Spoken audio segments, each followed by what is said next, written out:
Hi friends, আমাদের এই YouTube চ্যানেলে আপনাদের সকলকে স্বাগত জানাই। আজ এই নেগেটিভিটির মধ্যেও আমি একটা সি সাইডে ট্রেড নিয়েছি। দেখা যাক টপলস হিট হয় না টার্গেট হিট হয়। আর এই ট্রেড নেওয়ার পেছনে লজিক কী ছিল আসুন সেটাই বোঝার চেষ্টা করি। দেখুন, মার্কেট ওপেন হতেই পজিটিভিটি শো করে দুটো ক্যান্ডেল তৈরি করে ডে হাই ব্রেকআউট দিয়ে মার্কেট কিন্তু ট্র্যাপ করে নিচে এসেছে। নিচে ডে লোকে ব্রেকআউট দেওয়ার পর মার্কেট কিন্তু এখানে ট্র্যাপ করে সিধা 90 ডিগ্রি উপরে চলে গেছে। আর উপরে যাওয়ার পর দেখুন যে প্রিভিয়াস ডেটার হিসাবে সেখানে দেখুন ব্রেকআউট দেওয়ার পর মার্কেট কিন্তু সাইডওয়েজ হয়ে গেছে। আর সাইডওয়েজ থাকার কারণে আবার যেখানে সাইডওয়েজ হয়েছে সেখানে দেখুন তারপরে আবার সেই সাইডওয়েজের সুইংটাকে ব্রেকআউট দিয়েছে ওভারবট জোনে। অলরেডি প্রথম সুইংটা যেটা আছে দেখুন সেটা ওভারবট জোনের উপরে আরএসআই দেখুন, আর দ্বিতীয় সুইংটা দেখুন ওভারবট জোনে। মার্কেট কিন্তু দেখুন উপরে যাচ্ছে, আরএসআই কিন্তু লাগাতার নিচে নেমে আসছে। অর্থাৎ আরএসআই আমাদেরকে এটা বলছে যে আমি তো উপরে যেতে পারছি না, মার্কেট কিন্তু নিচে নামার সম্ভাবনাই বেশি। এটাই আরএসআই বলতে চাইছে আমাদেরকে। আর সবথেকে বেশি কোনো ইন্ডিকেটার না, প্রথম যা বলবে চার্ট বলবে। Chart reading important. চার্ট যেটা বলবে আমাদেরকে সেভাবেই কাজ করতে হবে।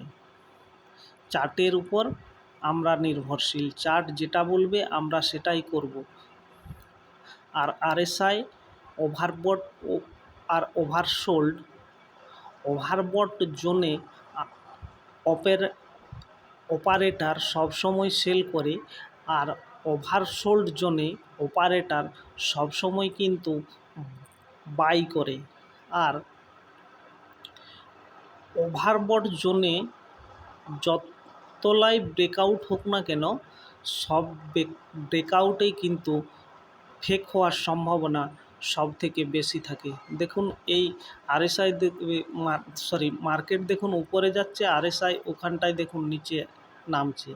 আর এই দ্বিতীয় সুইংটা ব্রেকআউট দেওয়ার পরে দেখুন ওখানে শুটিং স্টার ক্যান্ডেল তৈরি করে ওই ব্রেকআউট দেখুন ওভারবট জোনে।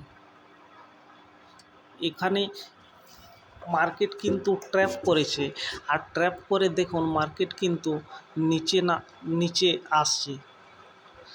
আর তারপর একটা সুইং উপরে দিয়ে লোয়ার লো লাগিয়ে মার্কেট কিন্তু নিচে আসছে।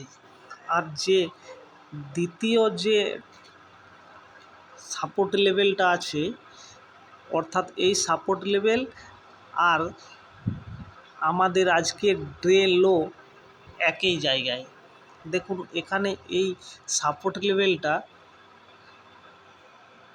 ব্রেক করার পর দেখুন রেড ক্যান্ডেল একটা খুব বড় তৈরি করেছে। তারপরে এটা কিন্তু রেড ক্যান্ডেলে ব্রেকআউট দিয়েছে। আর রেড ক্যান্ডেলে ব্রেকআউট দেওয়ার পরে এখানে কিন্তু মার্কেট আবার উপরে চলে গেছে এই ব্রেকআউটটাকে ফেক করে দেওয়ার পর। আমাদের একটা আত্মীয় মারা যাওয়ার জন্য আমি কিছুদিন আপনাদেরকে ভিডিও দিতে পারিনি। আর এই ভিডিওটায় যদি আপনাদের কিছু ভালো লেগে থাকে বা কিছু শিখতে পেরেছেন তাহলে অবশ্যই লাইক, কমেন্ট, সাবস্ক্রাইব করুন। এরকম ইনফরমেটিভ ভিডিও পেতে অবশ্যই আমাদের এই চ্যানেলটি সাবস্ক্রাইব করে রাখুন। দেখুন মার্কেট এখানে ট্র্যাপ করে মার্কেট কিন্তু উপরেই যাচ্ছে। আর এখানে দেখুন উপর থেকে যে ট্রেড লাইনটা আসছে সেই ট্রেড লাইনে দেখুন একবারে কাছাকাছি, অর্থাৎ চিটে চিটে প্রত্যেকটা ক্যান্ডেল তৈরি হচ্ছে। আর এই ট্রেড লাইন ব্রেকআউট দেওয়ার পর মার্কেট কিন্তু উপরে যাবে এবং খুব বড় বড় ক্যান্ডেল তৈরি করে মার্কেট কিন্তু উপরে যাওয়ার প্রবাবিলিটি আছে। দেখুন মার্কেটে কোনো ডিসিশনেই কিন্তু 100% নয়, আমরা প্রবাবিলিটির উপর নির্ভর করে এই মার্কেটে ট্রেড করি এবং কিছু টাকা রোজগার করি এবং কোনো দিন লসও যায়। দেখুন মার্কেটে ব্যবসা এটাও এক ধরনের বিজনেস। এই বিজনেসটা সম্পূর্ণ ক্যালকুলেটিভ বিজনেস। আপনি আগের থেকেই বুঝতে পেরে যাবেন এখানে আমার কত প্রফিট হবে বা কত লস হবে। আর আমি এই ট্রেডটা অ্যাডভান্স এন্ট্রি করেছি। ব্রেকআউটের পরে যদি এন্ট্রি করতাম তাহলে কিন্তু ওই এন্ট্রিটা হচ্ছে আমাদের বাইং এন্ট্রি।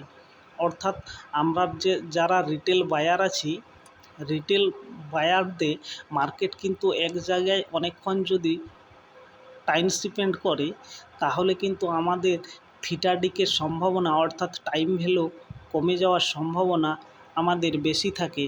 আর এখানে প্রিমিয়াম আমাদের অনেকটা চলে যায়। আর এই প্রিমিয়াম চলে যাওয়ার জন্য আমাদের এখানে কিন্তু অ্যাডভান্স এন্ট্রি করাটা একটুকু অন্য টাইপের মনে হচ্ছে। সেটা আপনারা কি নাম দেবেন সেটা আপনাদের ব্যাপার। আর যাই নাম দেন না কেন অবশ্যই কমেন্টে বক্সে জানাবেন। আর এই যে ব্রেকআউট হয়েছে, এবার কিন্তু আমাদের রিটেল বায়ার যারা আছি এখানে যদি আমরা এন্ট্রি করি তাহলে কিন্তু মার্কেট খুব তাড়াতাড়ি, বেশিক্ষণ সময় নেবে না, মার্কেট কিন্তু আমাদের টার্গেট হিট করে দেবে। আর তার আগে যে এন্ট্রিটা আমরা অ্যাডভান্স এন্ট্রি, এখানে ফেক ব্রেকআউট দেখার পরেই আমরা যখন এন্ট্রি করি, এই এন্ট্রিটা হচ্ছে সেলিং এন্ট্রি। অর্থাৎ আমি যদি এখানে পুট সেল করি তাহলে মার্কেট উপরে যাচ্ছে, আমার মার্কেট উপরে যাওয়ার জন্য যে প্রফিটটা আসবে উপরন্ত আমাদের যে থিটাডিকে সেলারদের ফেভারে কাজ করে, সেই থিটাডিকে প্রিমিয়াম ডিকের কিছু লভ্যাংশ আমাদের এখানে কিন্তু শো করবে। দেখুন মার্কেট কিন্তু এখানে রেড ক্যান্ডেলে যে ব্রেকআউটটা, ফেক ব্রেকআউট, এই অ্যারো চিহ্নটা দেওয়া আছে, এই ব্রেকআউট দেওয়ার পর এখানে কিন্তু আমরা যারা রিটেল বায়ার আছি তারা কিন্তু এখানে এন্ট্রি করবই, এরকমই আমাদের একটা প্রবাবিলিটি থাকে। আর এই এন্ট্রি করার পরেই দেখুন মার্কেট আমাদের এসএল হিট করতে করতে মার্কেট কিন্তু উপরের দিকে চলে যাচ্ছে। আর এই সাপোর্ট লেভেল ব্রেকআউট আমরা ইউটিউবে সবাই জানি যে সাপোর্ট ব্রেকআউট হওয়ার পর নেক্সট সাপোর্ট, অর্থাৎ নিচে আবার সাপোর্ট যেখানে থাকবে সেই সাপোর্ট লেভেল পর্যন্ত মার্কেট যাওয়ার কথা। কিন্তু দেখুন এখানে মার্কেট কিন্তু ফেক ব্রেকআউট দিয়ে ট্র্যাপ করেছে। আর আমরা যদি চার্ট রিডিংয়ের মাধ্যমে একবার যদি ফেক ব্রেকআউট আইডেন্টিফাই করতে পেরে যায় তাহলে আমাদের এই মার্কেটে হারাতে আমাদেরকে কেউ পারবে না। আজ প্রফিট না হোক বা যাই হোক, কিন্তু আগামী দিনে আমাদেরকে মার্কেটকে প্রফিট অলরেডি দিতেই হবে। আর আমরা প্রথম টার্গেট 1:2 রাখব। তারপরে কিন্তু আমরা ওই 1:2 এর উপরে যখন মার্কেট চলে যাবে কিন্তু আমরা 1:2-তে টেলিং এসএল ওখানে কিন্তু সেট করে দেব, যাতে মার্কেট আমাদের কখনোই 1:2 টার্গেটটাকে ব্রেক করতে না পারে। 1:2 টার্গেট যদি নিচে আবার নেমে চলে আসে তাহলে কিন্তু মার্কেট আমাদের 1:2 টার্গেট অলরেডি দিতে বাধ্য থাকবে, তার বেশি তো আমাদের হবে না। দেখুন এখানে আমরা কত ছোট এসএলের সাথে একটা ট্রেড ইনিশিয়েট করেছি। দেখুন মার্কেট কিন্তু বড় বড় ক্যান্ডেল করে আমাদের টার্গেট হিট করে দিয়েছে 1:3 বেশি। এই মার্কেট কিন্তু আবার উপরে যাবে, তার জন্যে কিছু না। তার কারণ এখানে দেখুন এই রেজিস্ট্যান্স লেভেলে মার্কেট কিন্তু টাইম স্পেন্ড করছে, তারপরে ব্রেকআউট দিয়ে মার্কেট কিন্তু উপরে যাবে।